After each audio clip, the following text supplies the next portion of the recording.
Glória a Deus. Sejam todos muito bem-vindos, bem-vindas a esse lugar, na nossa igreja. Se sinta muito à vontade para você buscar Jesus, ouvir a voz de Deus, se conectar com Ele. E você que está assistindo o nosso culto online aí na sua casa, também. Amém? Se sinta muito à vontade. E oramos e esperamos que o Senhor hoje fale conosco de uma maneira profunda e sobrenatural, amém? Então, hoje nós estamos encerrando a nossa campanha, no qual nós esmiuçamos o livro de Lucas, né?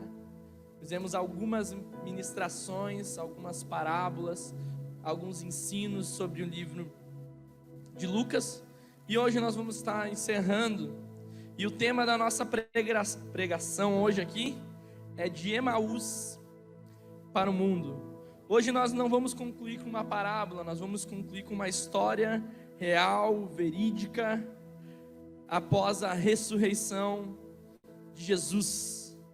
E quando a gente fala sobre Emaús, nós vamos estar falando sobre algo insignificante, digamos assim, um desvio, desesperança, a gente estar fora da rota. E o Senhor nos reposicionando para Jerusalém, que é um lugar de propósito, é um lugar realmente onde que nós recebemos Deus, onde que recebemos identidade firmada, da maneira que o Senhor nos usa. E essa história aqui em Emaús, em Lucas 24, ela nos relata após a ressurreição de Jesus no terceiro dia. Após a sua morte, Jesus ressurge da morte. E ele encontra dois discípulos andando num caminho. Que esse caminho eles estavam indo para a cidade de Emaús. O nome dele era Cleópatas. O outro, a Bíblia não diz o nome de quem era esse outro discípulo. Nós podemos colocar o meu nome e o seu nome nesse lugar. Cleópatas e Marcelo andando por esse caminho. Cleópatra e Augusto, Cleópatra e Leonel, estavam andando por esse caminho. E a Bíblia nos relata que, apesar dos profetas declararem a respeito de Jesus, declararem palavras da história de Jesus, inclusive de como Jesus iria morrer, como que Jesus iria ressuscitar, promessas de reinado, promessas de esperança, esses discípulos, que eles não eram qualquer pessoas, eles eram discípulos, eram pessoas que andavam com Jesus, ou seja, nós podemos colocar pessoas que frequentariam uma igreja, pessoas que estariam na comunhão, pessoas que serviam a Jesus, que estavam juntos, mas eles estavam nesse caminho, indo conversando, sem esperança, perdidos, e Jesus, ele tem um encontro com esses dois no caminho a qual eles estavam indo, amém? Em Lucas aqui 24, 25, ele nos fala assim: então Jesus disse-lhes, como vocês demoram a entender e crer em tudo que os profetas disseram. Jesus aí nesse momento que ele declara, ele começa a falar a respeito dele mesmo, começa a esmiuçar as escrituras a respeito de que as escrituras falavam a respeito do Cristo, o que as escrituras falavam a respeito de Jesus. E diz: olha, vocês demoram a entender, vocês demoram a crer no que a palavra está dizendo, por isso que vocês estão nesse momento sem esperança, por isso que nesse momento vocês estão tristes, por isso que nesse momento vocês estão aflitos, por isso que nesse momento vocês estão indo em uma direção, em um caminho, e vocês deveriam estar em outra direção, e em outro caminho, porque vocês demoram a entender, a compreender isso. Você percebe que depois, durante 40 dias, Jesus ele continua se manifestando, continua tendo encontro com outros discípulos sobre a terra. E antes de ele surgir aos céus e assentar ao trono à direita de Deus, ele nos deixa a última palavra dele. Isso se encontra em Mateus 28, versículo 19 e 20. Que diz assim: portanto, vão e façam discípulos de todas as nações, batizando em nome do Pai, do Filho e do Espírito Santo, ensinando-os a obedecer a tudo o que lhe ordenei. E eu sempre estarei com vocês até a consumação. Eu sempre estarei com vocês até o fim dos tempos. Quando uma pessoa vai, sei lá, você já deve ter surgido de alguma conversa, ter conversado com alguma pessoa e ter saído.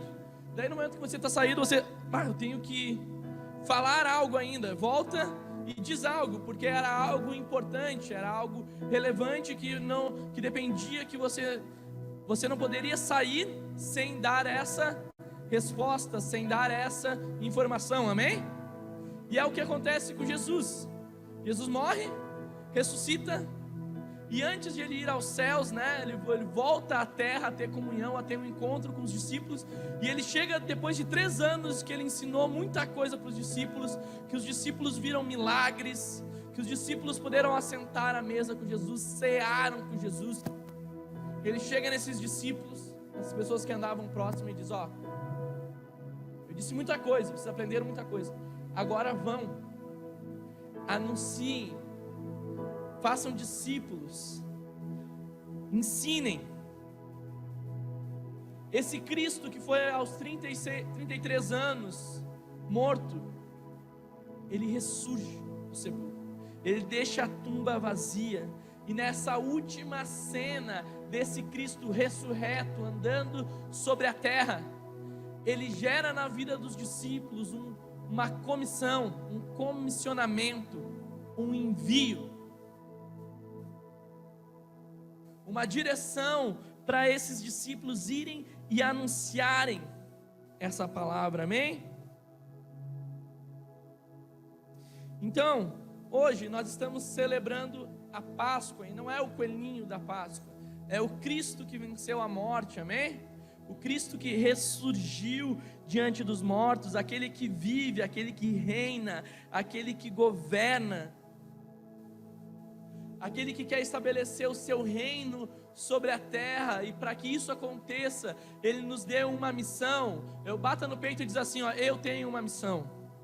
Vai lá e diga assim: eu tenho uma missão, eu tenho um encargo, eu tenho um chamado de Deus, eu tenho um propósito de Deus na minha vida. Deus tem coisas específicas nessa terra, qual Ele quer que eu me mova, que eu faça, que os meus pés pisem, que seja anunciado através dos meus lábios, que sejam tocados. Eu não sou o acaso.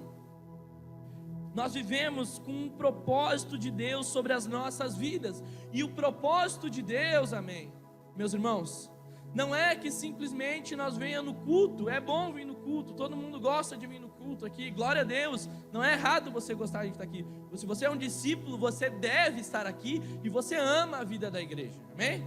Mas não é só vir no culto. A vida de um discípulo é andar com Jesus.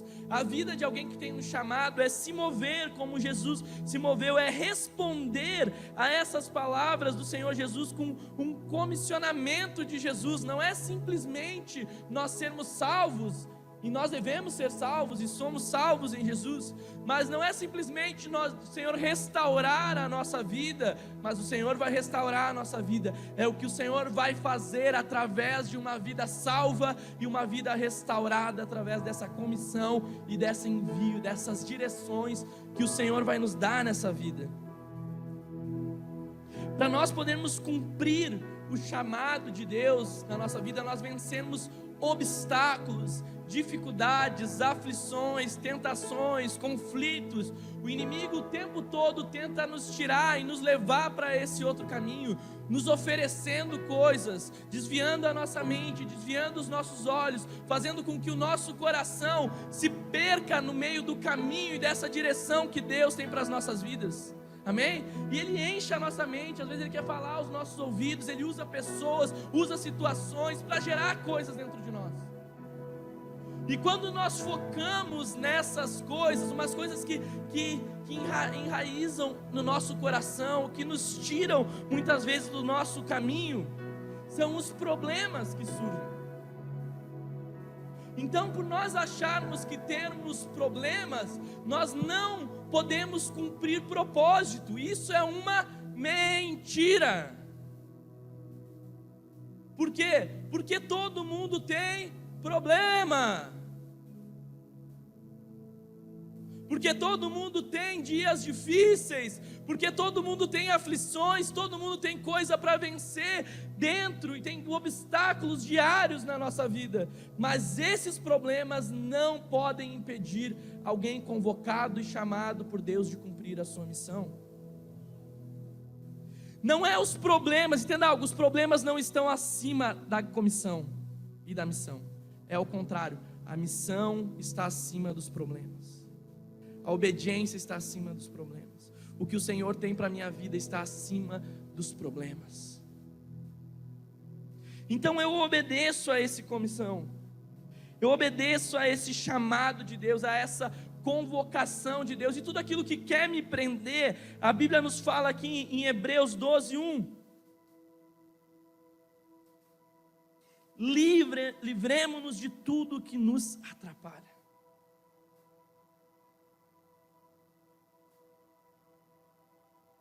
Livremos de tudo que nos atrapalha, de tudo que tem nos amarrado,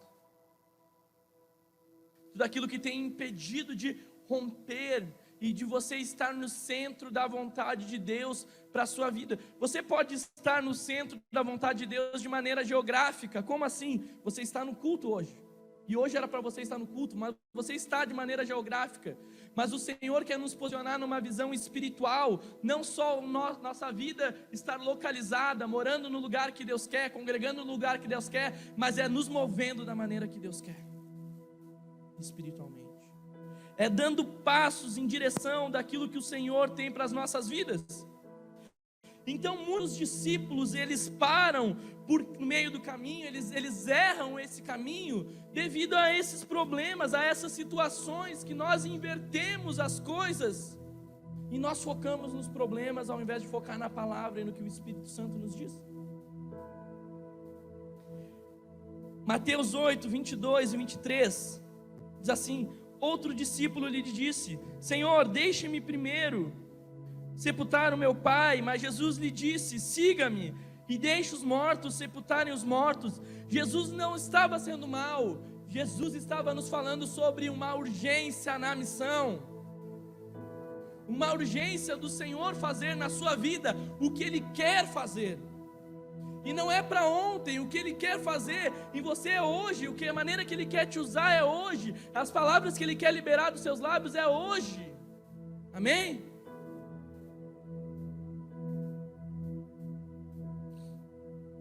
E é interessante, quando nós invertemos as coisas, nós achamos que os problemas são grandes problemas para realizar os chamados de Deus na nossa vida. Mas eu quero dizer algo para você: os problemas sempre vão existir. Se você hoje precisa vencer um problema, amanhã você vai ter que vencer outro. Se hoje você tem uma dificuldade na sua vida, amanhã você vai ter outra. Os problemas, eles surgem, eles vêm. A questão é como nós lidamos com isso e como que isso não compromete o propósito que Deus tem na minha e na sua vida. Eles não podem comprometer. Os problemas, eles vêm. Então, quando nós resolvemos um problema, sempre aparece outro problema para ser resolvido. Os nossos olhos têm que estar mais focados na missão do que nos problemas.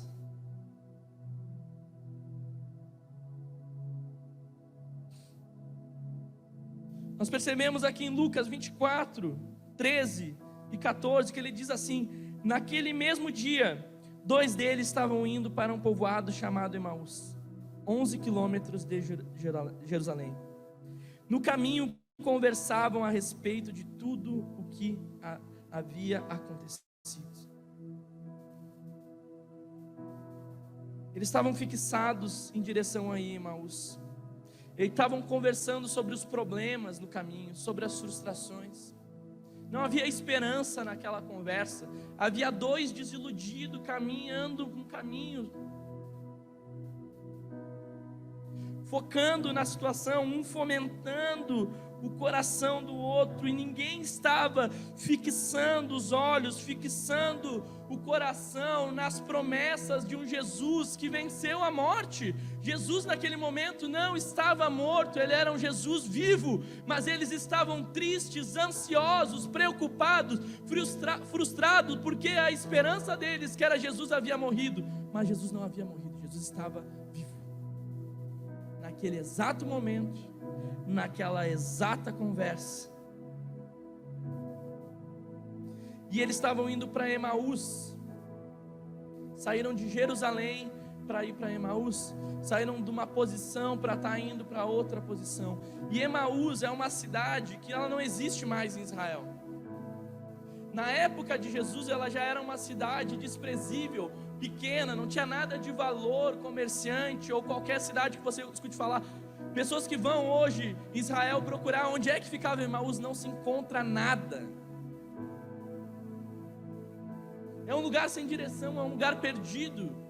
É alguém que está indo para um lugar e não sabe para onde está indo, não sabe o que está fazendo da sua vida, está simplesmente sobrevivendo, ao invés de vivendo um propósito, mesmo estando aqui hoje, mesmo você nos vendo aí hoje. Então, para que nós venhamos a deixar Emaús para trás e seguir a nossa missão no mundo, nós temos alguns ensinos aqui. O primeiro ensino é: desfrute do privilégio da companhia de Jesus. Versículo 15 e 16, ele diz assim: enquanto conversavam e discutiam, o próprio Jesus se aproximou e começou a caminhar com eles, mas os olhos deles foram impedidos de reconhecê-lo. Olha só,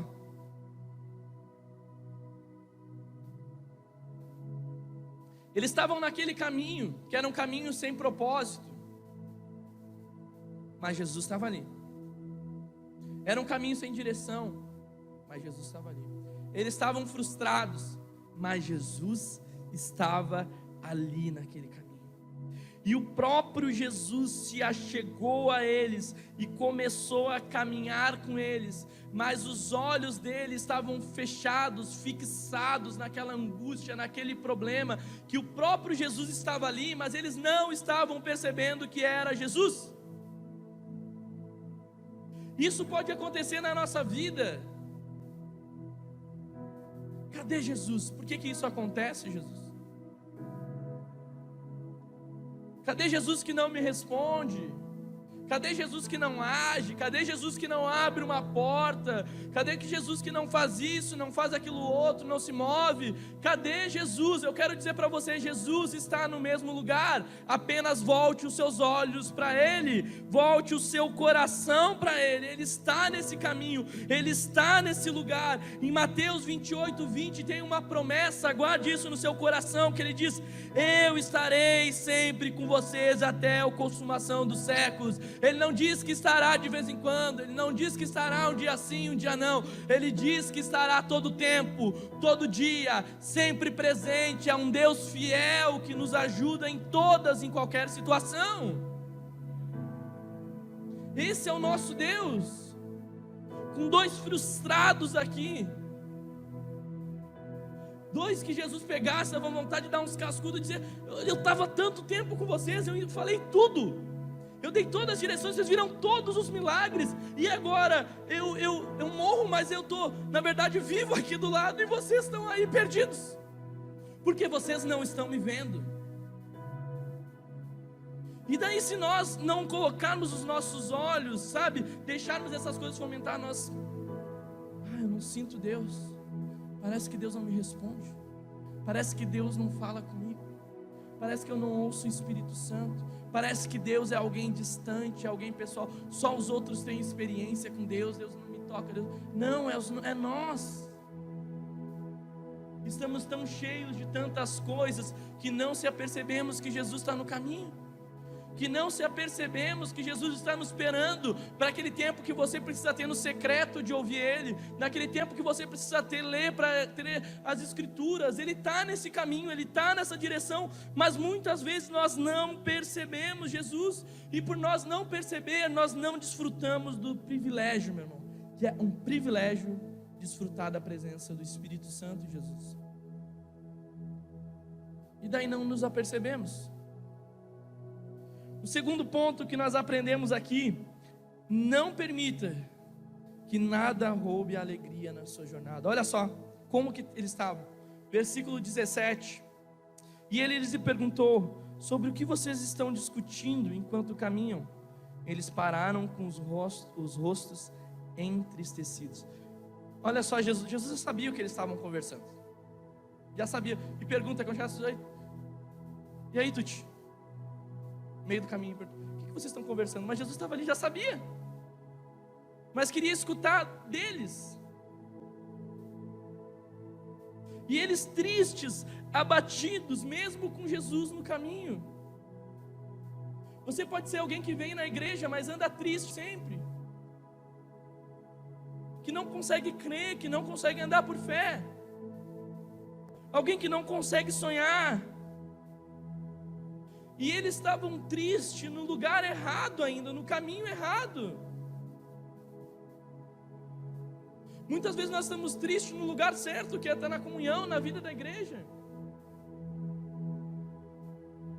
Sabe, tem roubado a alegria do nosso coração nessa jornada de andar com Jesus. Se perde a paz, se abate o rosto, entra a tristeza. E alguém triste, frustrado, decepcionado, como que há testemunho? Não que nós não venhamos a ter dias tristes, mas eu falo sobre um estilo de vida de andar. Jesus estava ali, Jesus dizendo: eu estou vivo, eu estou aqui. E eles tristes, porque Jesus estava morto.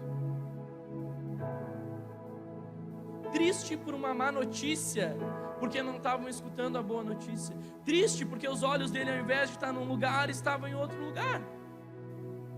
Enquanto em Jerusalém, meu irmão, escuta, havia euforia, porque aquelas mulheres vieram correndo dizendo: Jesus ressuscitou. Os discípulos, correram lá, realmente não viram ninguém na tumba. Havia um burburinho ali de Jesus, sabe, os discípulos sendo renovados. O que vai acontecer? Será que é isso mesmo? Ela dizendo: eu vi Jesus, as mulheres dizendo.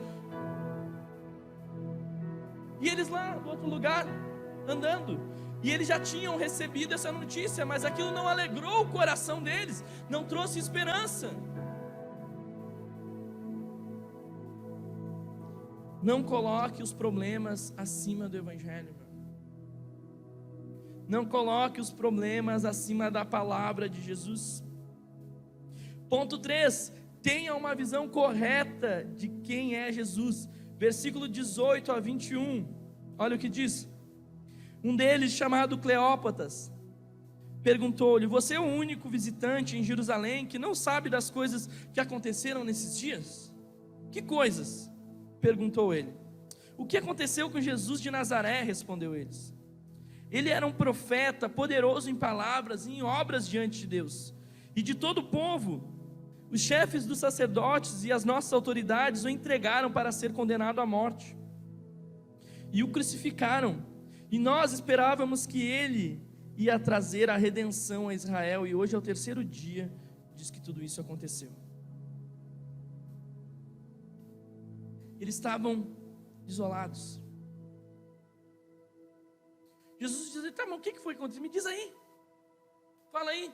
E você percebe que nessa declaração deles, do que eles esperavam a respeito de Jesus, eles eram uma visão errada de quem é Jesus. Eles tinham expectativas erradas. Eles pensavam que Jesus, ele era um revolucionário político, que ia levantar uma espada, que ia instigar o povo de Israel e tirar o povo que naquela época estava sendo subjugado pelo povo romano, o império. Um homem de guerra que ia tirar a Roma de lá, ia dar liberdade a Israel, um rei que ia vir reinar agora ali na terra. E quando eles tinham essa esperança em Jesus, apesar de escutarem tudo de Jesus, e eles viram a esperança que eles tinham morrer, ou seja,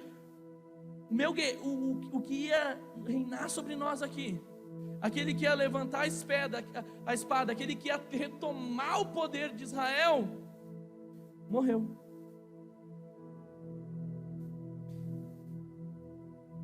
Saiu de cena, se perdeu. Sabe o que entrou no coração deles? A desconfiança. Entrou algo no coração deles. Entrou uma visão errada, uma desconfiança, a dúvida.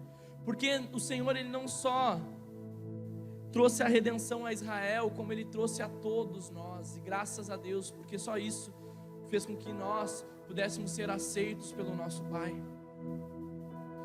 Ele trouxe a redenção a todos através da morte e ressurreição dele mesmo. Mas a visão estava errada, e eles estavam frustrados, a visão distorcida, e entrou a dúvida, entrou a frustração, entrou a mentira, entrou, sabe, fez com que eles se perderam. Será que sabe, existem setas que às vezes são lançadas no nosso coração, que geram desconfianças, que não permitem com que a gente nos entregue a Jesus por completo, não permitem com que a gente se jogue para o chamado, a desconfiança, o será, sabe, a gente insiste em outras portas, a gente insiste em outros meios, a gente insiste em outros caminhos, insiste em outros caminhos, quando dentro de nós existe uma voz que a gente sabe o que deve fazer. A gente sabe, o Espírito Santo está ali. Mas daí entra essa desconfiança no coração, essa visão distorcida, e essa visão distorcida de Jesus, ela compromete a nossa caminhada de fé, te compromete no caminho, faz os nossos pés vacilar, e a gente começa a fazer coisas que não deveria, a gente começa a se mover de maneira que não nos veria, a gente começa a andar perdido. Quarto ponto: jamais seja cético a respeito dos testemunhos. Versículo 22 ao 24, olha o que diz: algumas mulheres entre nós nos deram um susto hoje, foram de manhã bem cedo ao sepulcro e não acharam o corpo dele. Voltaram e nos contaram que tinham tido uma visão de anjos que disseram que ele estava vivo.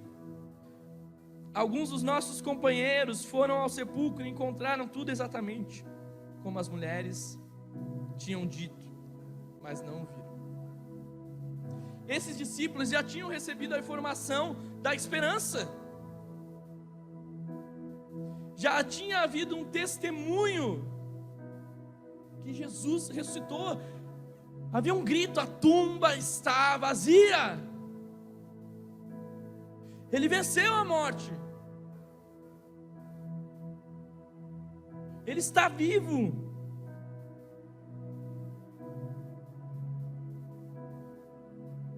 Mas aquilo não entrou no coração deles, sabe? O testemunho. E nós somos céticos aos testemunhos muitas vezes. Por quê? Porque nós acreditamos que Deus só faz na vida dos outros, que Deus só abre porta para os outros, que Deus só usa os outros, que só os outros experimentam milagre, experimentam o sobrenatural, só acontece na vida dos outros. Parece que eu estou aqui sozinho nesse caminho, sem Jesus, e sem que parece que Deus não tem nada específico para mim. Parece que é só na vida de todo mundo. Minha vida não anda, não rompe, não cresce.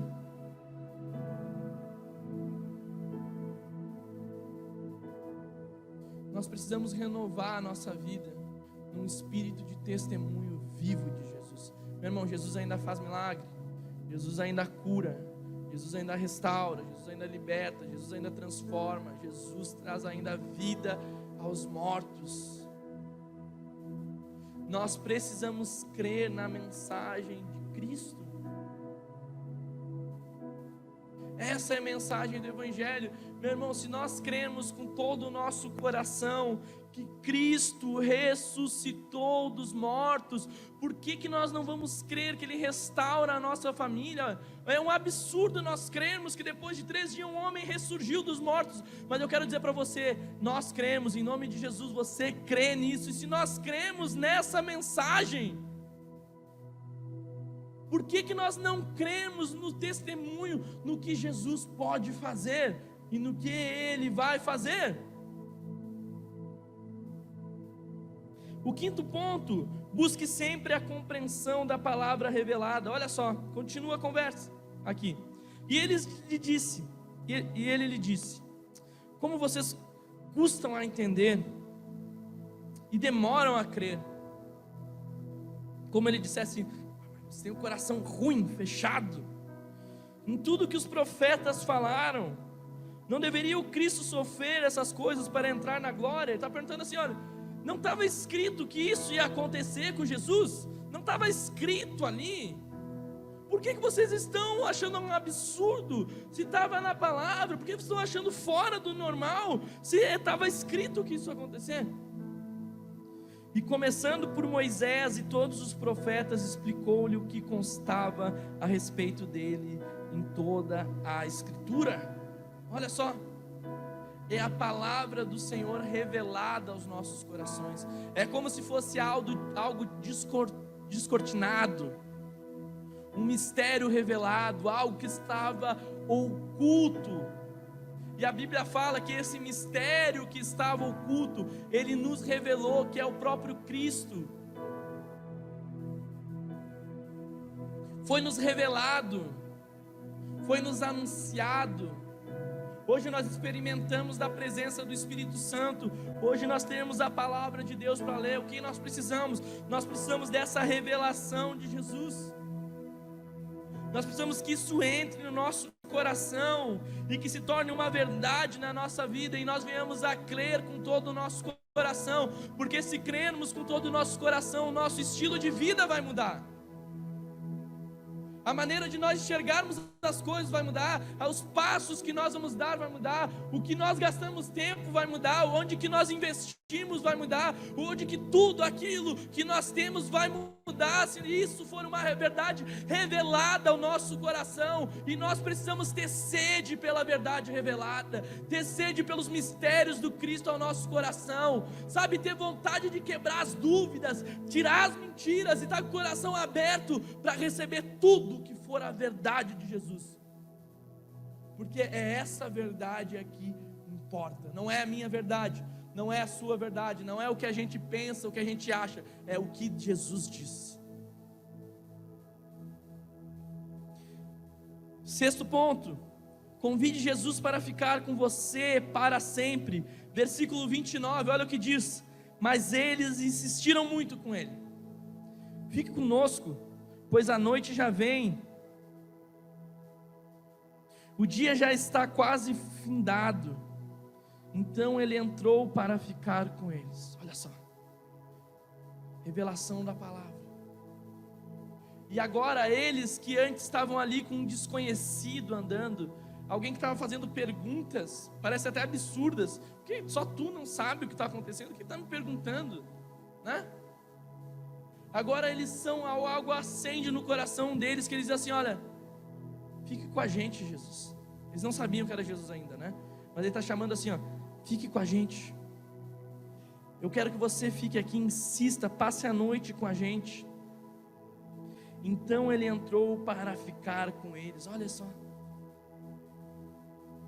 é um Jesus que permanece, é um Jesus que está no caminho, e nós trouxemos para dentro da nossa casa, que nós trouxemos para dentro do nosso coração, e nós insistimos: fica, Jesus, nós te desejamos, fica, permanece, eu te quero em todas as áreas da minha vida. Eu quero o Senhor dirigindo os meus caminhos, eu quero o Senhor reinando dentro do meu lar, eu quero as mudanças acontecendo, eu quero te ouvir, eu quero te obedecer, porque eu sei o que tu tem é o melhor para a minha vida, sabe, esse desejo de dizer para Jesus: eu quero, eu insisto, sabe? Não sei se você já orou assim, já teve aquele momento de dizer, sabe, de como você está buscando a Jesus e algo rompe no seu coração e você começa a declarar: Jesus, eu te desejo, Jesus. Como eu te quero a tua presença, como eu quero a tua verdade, como eu quero o teu toque, sabe? Permitir que esse rio flua dentro de nós. Feche seus olhos assim, o Senhor está derramando uma graça agora. Esse rio flua, sabe, de desejo ao nosso coração, de sairmos cheios da presença de Deus. Eu te desejo, Jesus, nós te desejamos como igreja, nós somos a tua morada. Espírito Santo, sopra a vida dentro de nós, revela a sua verdade, abre os nossos olhos, nos dê ouvidos espirituais. Nós te desejamos, Jesus, todos os dias. Eles insistiram: fica, Jesus. A Bíblia diz aí, constrangeram a presença do Senhor a ficar com eles. Jesus, não segue outro caminho, eu te trago para dentro do meu coração, eu te trago para dentro da minha casa. Aqui continua, ponto 7, permaneça em comunhão espiritual com Jesus. Versículo 30, olha só o que acontece. Quando eles estavam à mesa com eles, tomou o pão, deu graças e partiu e o deu a eles. Olha só, Jesus ceia com eles. A ceia é comunhão, a ceia é relação, a ceia é intimidade.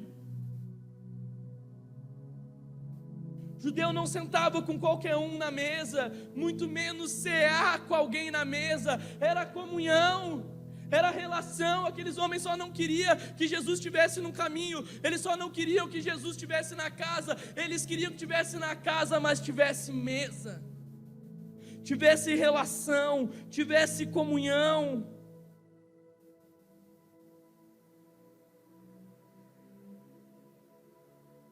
Caminho de Emaús, caminho desprezível, caminho pequeno, caminho irrelevante, caminho sem sentido. Jesus diz assim, ó, eu sou o caminho, a verdade e a vida. Ninguém vem ao Pai a não ser por mim. O caminho é Jesus. É nele que os nossos olhos devem fixar. É para Ele que nós devemos olhar. Dias difíceis teremos sempre. Problemas teremos sempre. Mas o chamado, nós só temos uma vida para cumprir aquilo que Ele tem para as nossas vidas.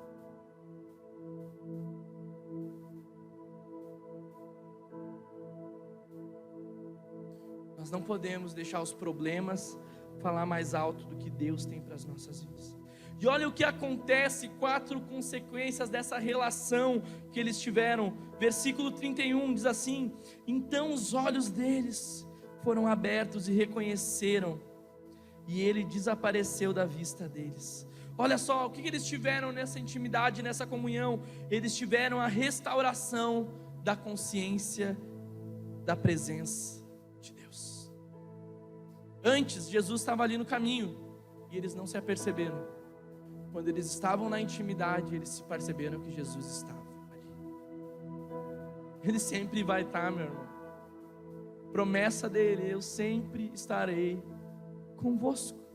A gente é que tira Jesus, a gente que não dá liberdade para Jesus, a gente que não tem tempo para Jesus, a nós que não colocamos Ele em primeiro lugar, porque Ele nos coloca com o amor dele diário sobre as nossas vidas. O problema é nós.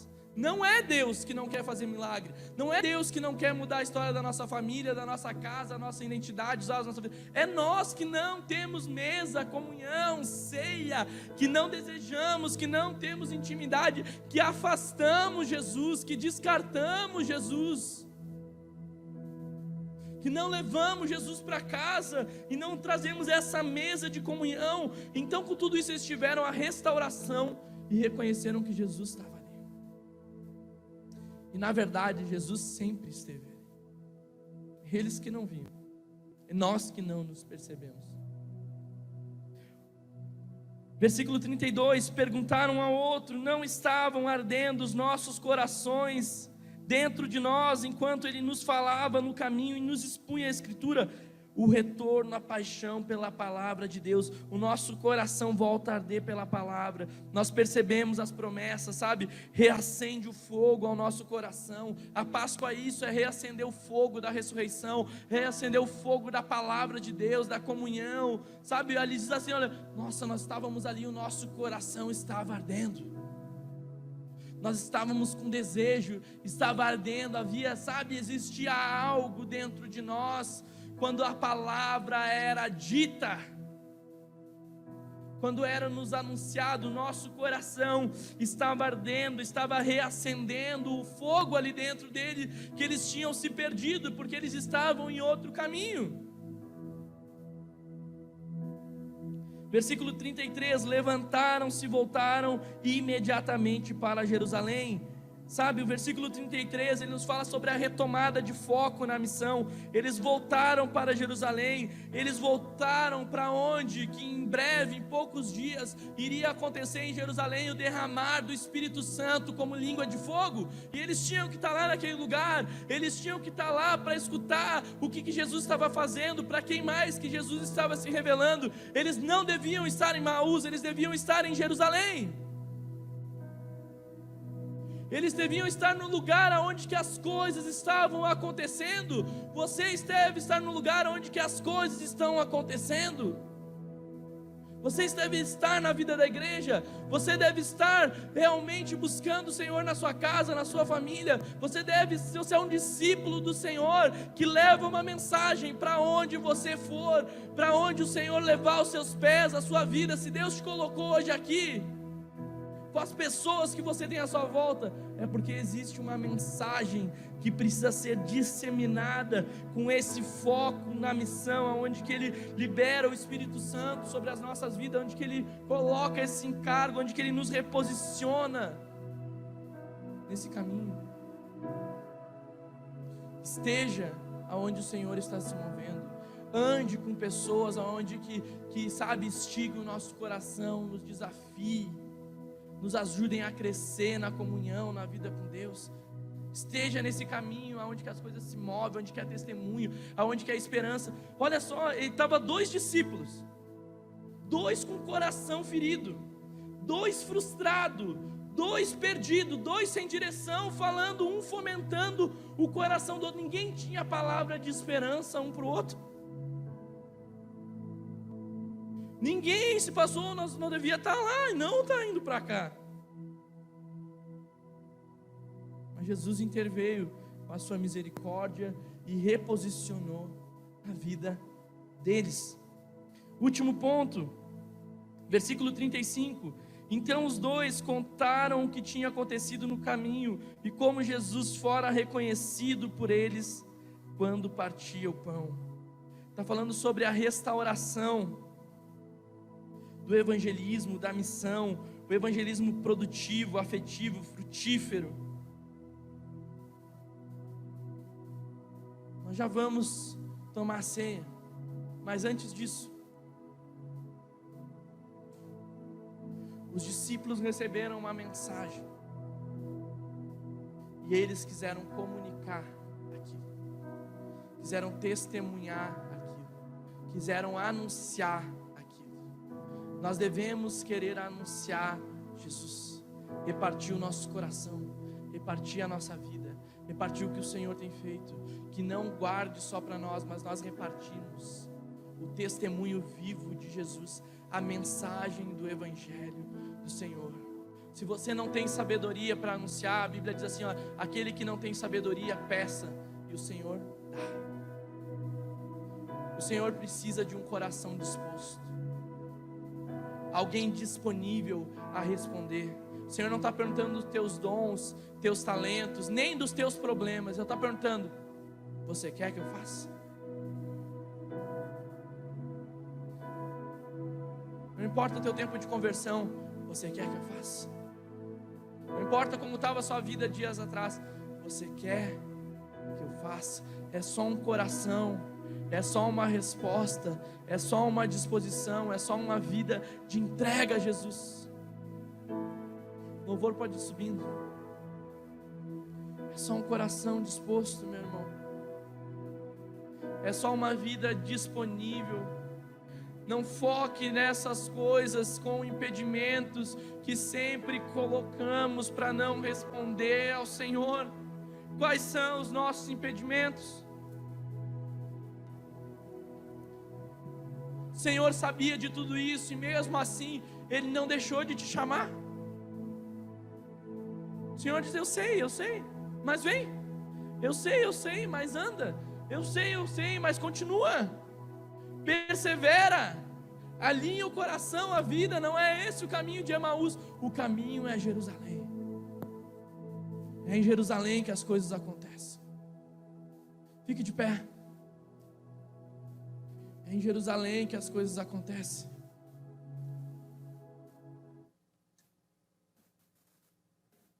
É em Jerusalém que as coisas acontecem. Nós vamos estar distribuindo a ceia. Você que está na sua casa, você pode tomar a ceia também.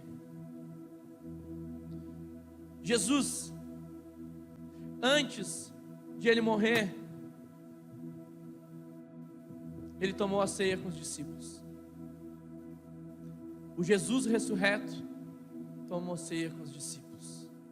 A ceia é comunhão, é intimidade, é convite. A Bíblia diz que cada um examine o seu coração. É cada um com o Senhor, mas não é um convite meu, da igreja Brasa. É um convite pessoal de Jesus, dizendo: olha, eu quero estar na mesa contigo, eu quero, ter comunhão, eu quero ter intimidade. A Bíblia diz que nós devemos fazer isso até que Ele volte, anunciando a morte do Senhor Jesus. A ceia é a esperança de vida. A Páscoa é esperança, é ressurreição, é vida.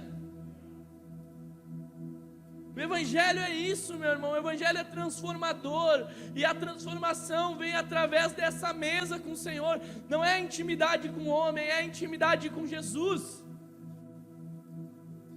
E nesse lugar é que nós somos reposicionados. Nesse lugar que aqueles que estão com o rosto triste, sai com o rosto alegre, feliz, apaixonado. Aqueles que estão com o coração frio, sai com o coração aquecido, renovado, disposto. Aquele que está focando só nos problemas, começa a focar em Jesus. Começa a olhar para Jesus. Começa a buscar Jesus. Porque é nele que temos respostas, é nele que temos direção. Comece a orar, hein?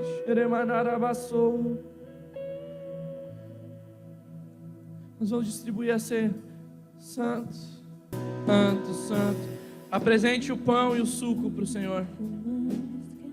Pão, a carne de Jesus moída, corpo de Jesus que aguentou naquela cruz, e esse corpo nos traz cura. Esse pão é nossa comunhão com a morte e a ressurreição de Cristo. Esse suco não é só um suco, é o sangue de Jesus que nos purifica, é o véu rasgado, é o acesso ao Santo dos Santos, é o lugar secreto, é poder sentar e olhar para o Pai e ter um encontro com Deus, sendo aceito com vestes brancas e puras. O Senhor não está lá no céu com um raio, ponto para tocar e atacar os nossos pecados, frustrações e medos. Ele está lá para nos dar esperança, para nos cobrir com seu sangue, para nos trazer por seu braço e nós sentirmos amados em plena comunhão com Ele, porque nós não servirmos a um Deus morto, nós servirmos a um Cristo vivo, real, poderoso, que reina, que está sentado ao trono à direita do Deus Pai, intercedendo por nós. Pode tomar a ceia, pode comer o pão, tomar o suco. Sim, Senhor, que os corações eles voltem aquecidos para seus lares, suas casas. Que as pessoas que estão nos assistindo online, que o coração seja aquecido, assim como foi na vida dos discípulos, olhos abertos, coração aquecido, comunhão, intimidade, reposição nesses dias. Ei, volta para o lugar que Deus te chamou. Volta para o lugar das palavras. Volta para o lugar dos testemunhos. Volta para o lugar da intimidade. Volta para o lugar da voz. Volta para o lugar do seu coração. Está amando Jesus. E você está servindo ao Senhor. Servindo ao Senhor, se envolvendo, desejando, sonhando com o propósito de Deus, sonhando com a vida da igreja, sonhando com realmente o que o Senhor quer fazer na terra nesses dias. Você foi chamado para testemunhar, você é um discípulo do Senhor nessa terra. Então vão, preguem o Evangelho, façam discípulos sobre todas as nações, batizem eles. Essas são as palavras do Senhor aos nossos corações nessa noite. Aplauda o nome de Jesus. Amém, meus irmãos. Estamos encerrando então. Tenha uma boa semana. Deus abençoe a sua vida, te guarde, te livre de todo mal, abra as portas. Que você seja abençoado por Jesus e os anjos do Senhor te acompanhem. Estamos encerrados.